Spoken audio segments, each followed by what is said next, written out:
When I was young, I wasn't a very political person. I didn't grow up with strong political convictions.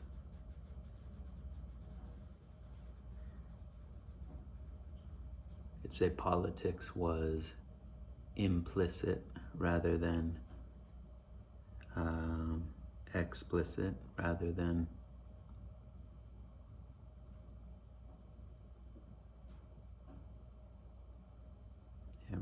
explicit. And in a way, politics was a dirty word, something that I was afraid is almost too strong of a word, but aversive to on some level. I remember taking US government in high school and just not really. I was also miserable at that time, and learning and onboarding new ideas is a challenge when you're not well, but it just didn't really resonate.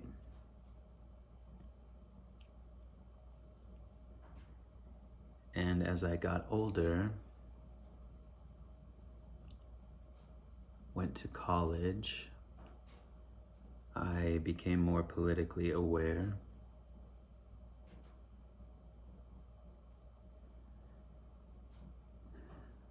And the people that I hung out with were more politically informed. And I saw that on one level, it was just another knowledge set.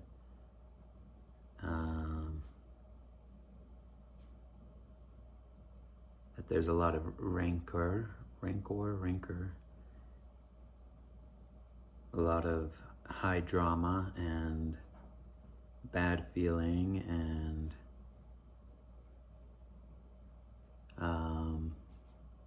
mudslinging intensity in certain levels, certain dimensions of politics. But kind of beneath that, there's just sort of a basic knowledge set. Just like any field of study, just like biology or mathematics or whatever, there's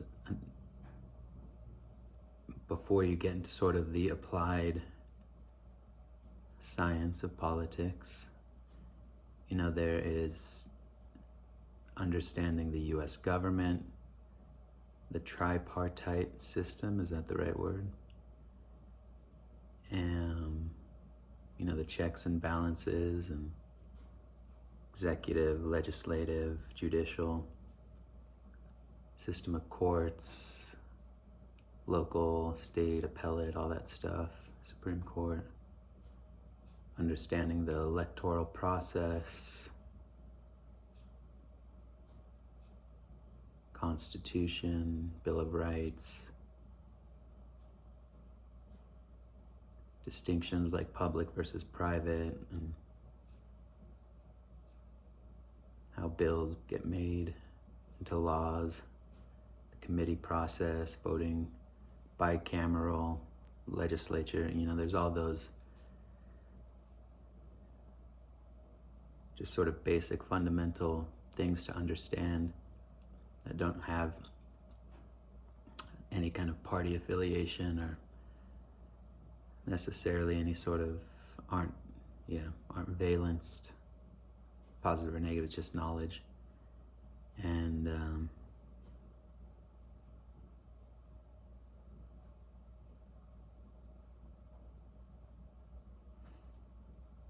I don't know if valenced is quite the right word, but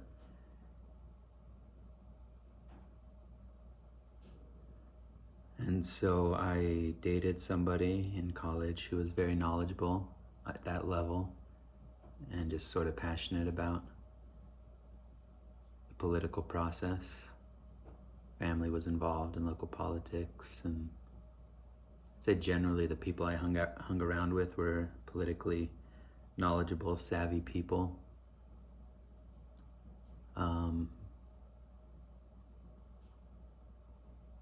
And as most colleges in those days, and certainly nowadays, but in those days, maybe back as far as the 1960s, I don't know how far the kind of political, democratic, liberal political affiliation that you find prevalent in most universities and colleges, I don't know how far back that goes, but I'm guessing to the 60s at least. But everybody I hung out with was left-leaning. Republicans were the bad guys. George Bush was the bad guy.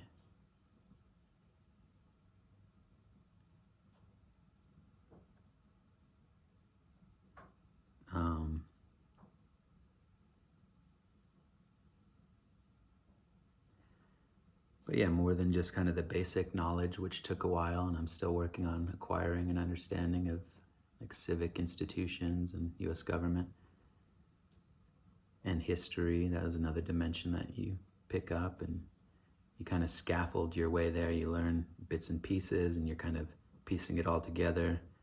And having that kind of fundamental knowledge helps you to navigate a little bit and understand the history, and the history helps of the institutions, and US history in general kind of helps you to, there's like a synergy, harmonic resonance, where you kind of, after a certain point, just like learning a language, after a certain point of getting the basics down, getting a little bit of fluency, you have enough understanding to start to fill in the gaps and to take that next step, like scaffolding. You build a little bit and you can reach a little bit higher and incorporate and integrate, and your scaffolding moves a little bit higher, and so you reach a certain breakaway speed, I guess you could say.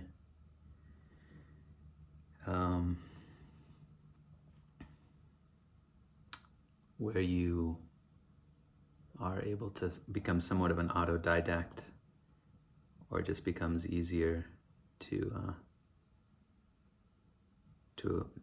integrate new ideas. And yeah, so I just went along, engaging with people, professors, the classes I took, the people I hung out with, people. And you start to get a sense of the different political issues of the day and develop your own thoughts about it, largely influenced by people around you and how they think about it. Your social group determines so much, your ideas and attitudes. And it can take a while to really get a sense of confidence and independence in your own, and trust your own inner values and your ability to reason for yourself, and to go against the crowd, to allow yourself and to trust yourself to go against the crowd where your values don't align. And yeah, it's a process. It's a long process in some ways. But I learned a lot, and I look back now, this is back in the mid to late 2000s, and I see that era as so innocent in some ways, especially in the political dimension, and especially what politics has become the last 10 or 15 years. And I will say specifically on the left, though I think sort of the polarity has just amplified due to the internet, due to social media, due to many different things. I think those are big ones, though. The sort of division and schisms and intensity of disagreement and retreat into these kind of idiosyncratic, customized, bespoke political identities. And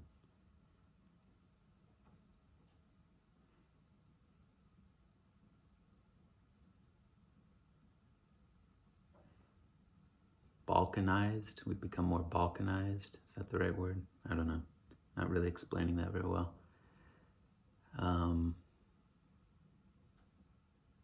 But yeah, I look back at that era, that season of my life, that era, and I see it as so healthy, so balanced along political lines, because there wasn't this like vitriolic hatred. There was a political identity, a sense of being liberal, a sense of being on the left, and that had obvious real world implications, but it was not an all-consuming identity. There was a levity to it, a lightheartedness, a sense of humor, a tolerance of disagreement, and the identity in some ways was held together. It was like the weapon of choice or of engagement with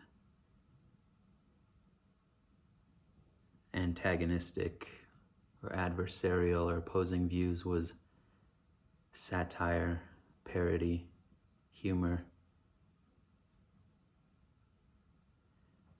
You know, Daily Show, Colbert Report, it was that era, the first kind of iteration of the Daily Show.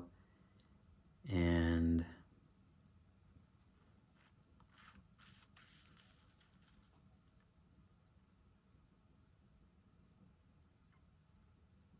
but it wasn't, just looking back again, it was just so much healthier, so much more balanced, because there was more dimensionality to who you were. You weren't just a political actor moving in a world of power and it wasn't totalizing, it wasn't all consuming. It was one aspect of your identity, maybe, among which there were many others, and that because you could kind of hold it lightly internally, you could also look at other people and see more dimensions to them and have disagreements, have friends that were. And I think I just was never super political anyways, naturally. I think some people just are not. There's so many fields of endeavor, things to be interested in, and not everybody's going to have the same commitment to politics or whatever field.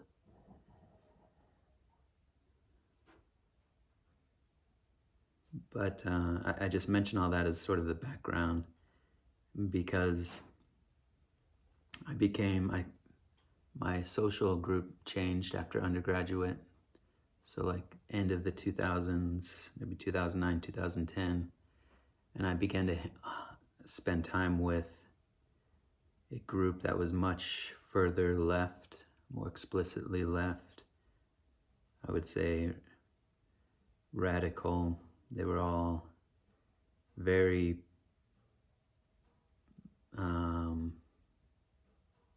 active,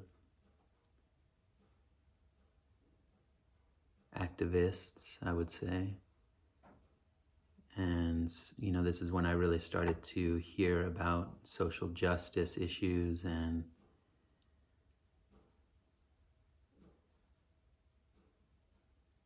the, you know, sort of it's like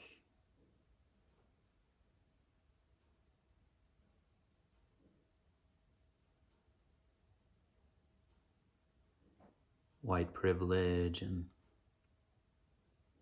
this was probably just a few years into this, but at some point, you know, you get exposed to like Peggy McIntosh, white privilege, the invisible knapsack, I don't remember the title of the essay.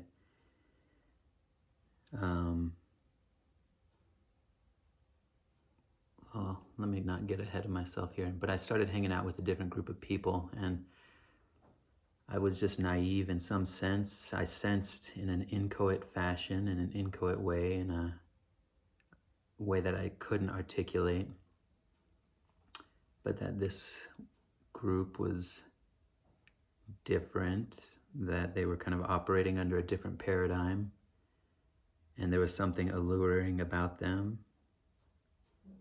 I think because they were activists, and at that time I just saw, conviction, basically. I saw people who were committed to ideals that, wanted to change the world, that's looked out at the world and saw injustice, and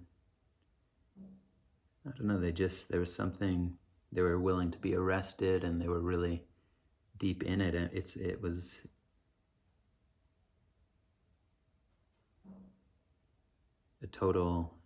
it was a lifestyle, basically, in a way that politics and things was not before. And initially I found that interesting. And why was that interesting? I look back because that was kind of a transitional moment down a much darker path in my life, down a much less healthy path. Although ultimately, a part of me says it's all the path. You go through these things and you go off track, but every side road is still the path in a sense. It leads you closer to truth and to health and to integration, ideally.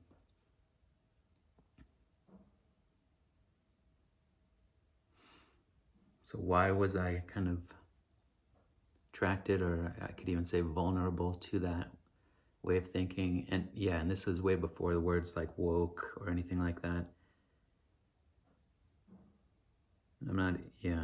But I guess I would identify that they were all they're a few years older than me, this group, and all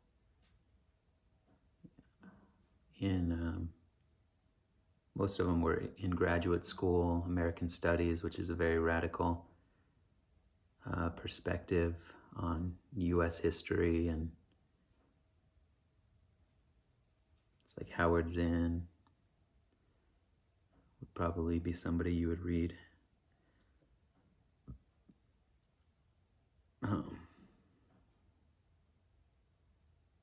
Just radical leftist politics. I don't think I need to say much more about it, but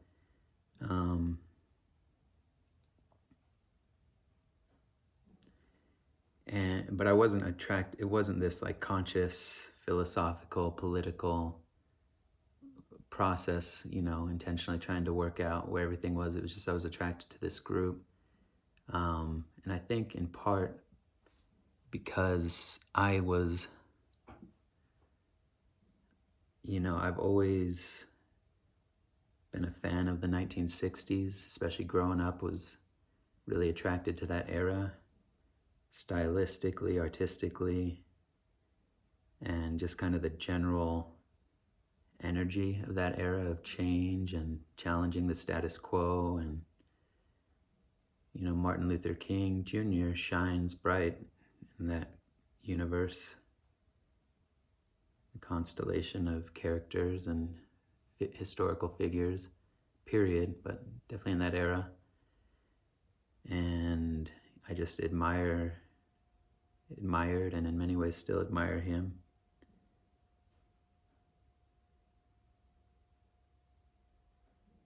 It's like Jesus, King of Kings, Lord of Lords, infinite ray of light, infinite ray of attraction, of light, of peace, of goodness.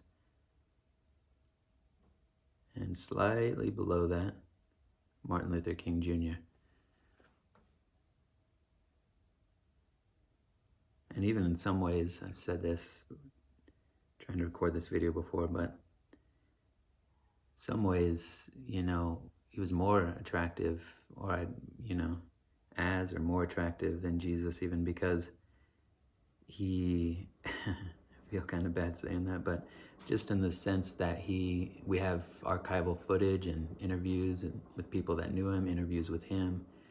You get to see how he moved through a world that's not so removed from my world, so it's relatable. You get to see how he talked, how he thought, his courage, his bravery. And he's real, and you can reach out and touch him, he's not that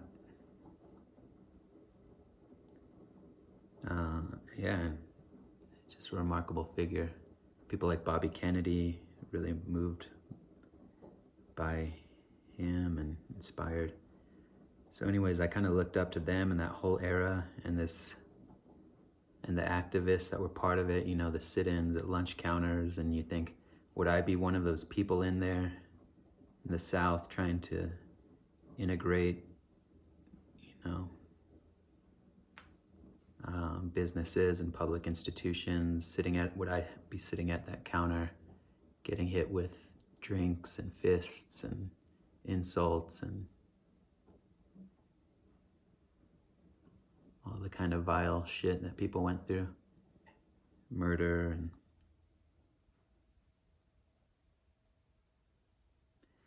but I sort of saw this group in that light, and I think that's not by accident. I think modern radical politics sort of casts itself as inheritors of that legacy and sort of carrying that torch forward. I don't really see it fully that way now, but at the time, again, not very explicitly, but I think that was working in the background. It's like that feeling of wanting to be on the right side of history, and so young, and idealism is part of it. Also just wanting to be liked by that group of people, it's part of it.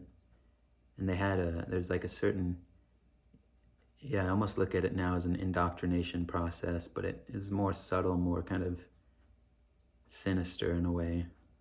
It feels a little too strong, but almost like an onboarding process. And it wasn't like, here's a bunch of tracks of ideology to read, and no, it was more like there's this group of people, and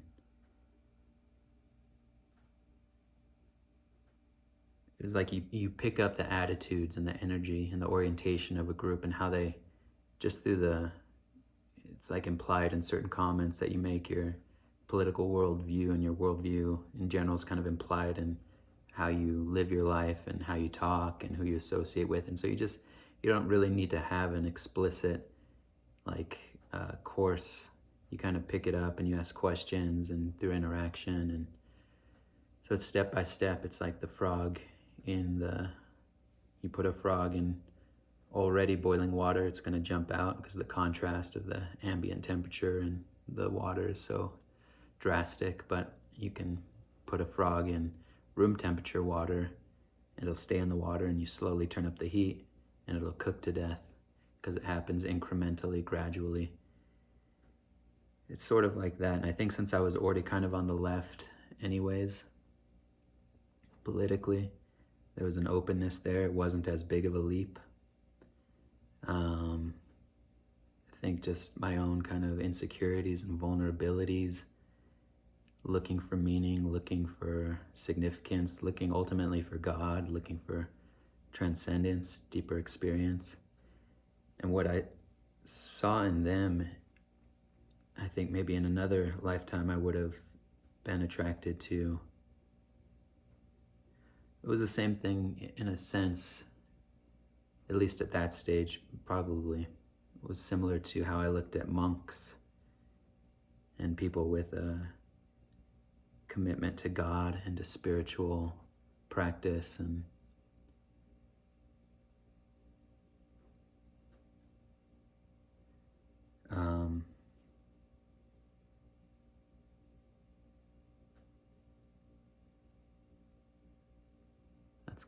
maybe I'll develop that a little bit more. I need to, that's kind of a half-baked thought, but so I was sort of already kind of tending in a left direction.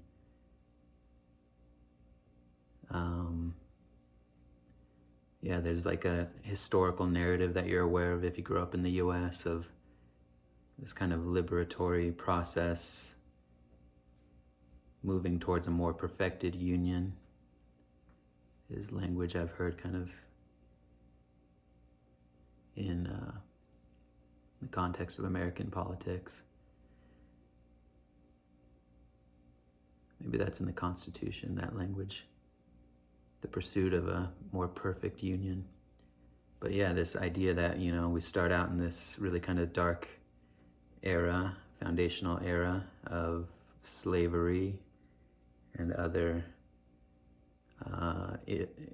social, moral, spiritual, whatever evils, but that there has been this consistent evolutionary trajectory. It's like, I guess that's Martin Luther King Jr.'s moral arc of the universe is long, but it bends towards justice. And so we start out in the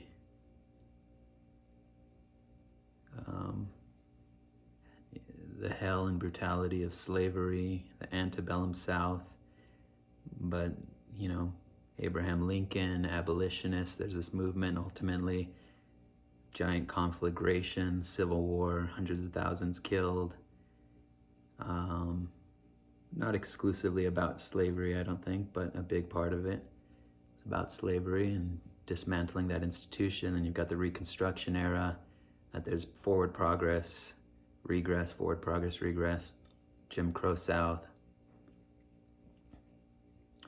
kind of moving up, culminating in 1960s, 50s and 60s, and civil rights era. And Martin Luther King Jr. is kind of like the embodiment of that era, of that movement, and that narrative thread, the Voting Rights Act and the Civil Rights Act, establishing equality under the law, removing barriers around voting, et cetera, et cetera.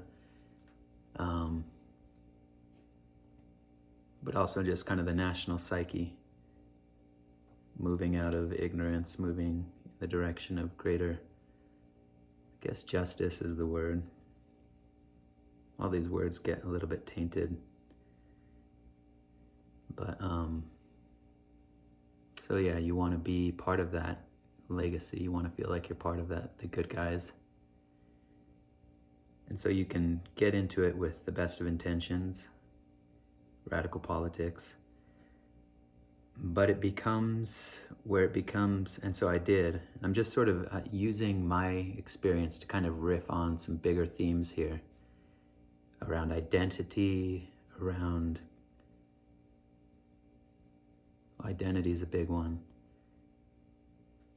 but indoctrination, because I, step by step got involved, and it becomes an all-consuming identity. What maybe was attractive in a sense about how committed people were in these like really radical left spaces. After a while, you look back on it and you see the danger. Let me see if I can articulate that a little bit better. It's because it becomes so totalizing. Kind of at the heart of it is this dichotomy of oppressor and oppressed at the heart of the worldview in identitarian politics and the left politics. And I want to kind of broaden it to draw some parallels with unhealthy religion, unhealthy spirituality, because I see it now as a surrogate, as a substitute for religion and for spirituality. Shares so many characteristics, but as a counterfeit, ultimately. But in the same way that religion has this, we'll just say, speaking very broad brushstrokes here, but in the same way a religious system has, and we can even say Christianity, but maybe I don't want to get too particular, we'll say religion in general kind of often posits this good versus evil dichotomy.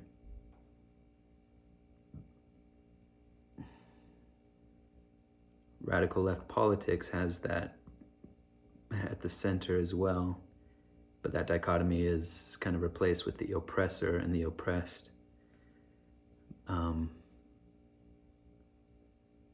but it sort of functions psychologically and spiritually and practically in many ways as a similar split.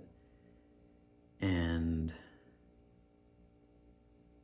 so just like, within the Christian system, you've got this idea of fallenness, of original sin, of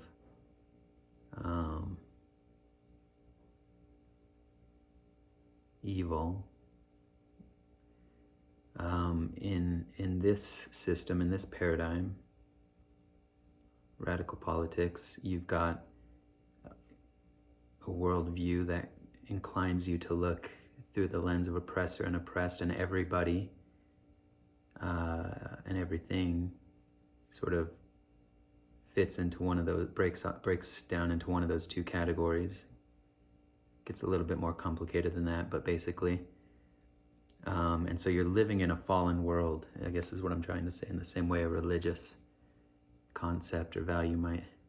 And there's truth to that, it doesn't take a genius to look around at life and realize we're living in a cuckoo's nest, that there's a lot of wickedness and just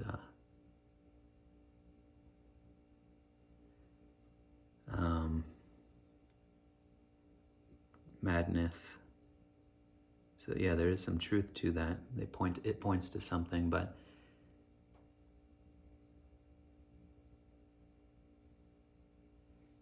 so there's original sin, the equivalent of original sin in leftist politics, of you're living in this fallen world of just oppression everywhere. The deeper you get into it, the more paranoid you get, the more you're primed to see oppression from the smallest things to the largest things. So it's very dark.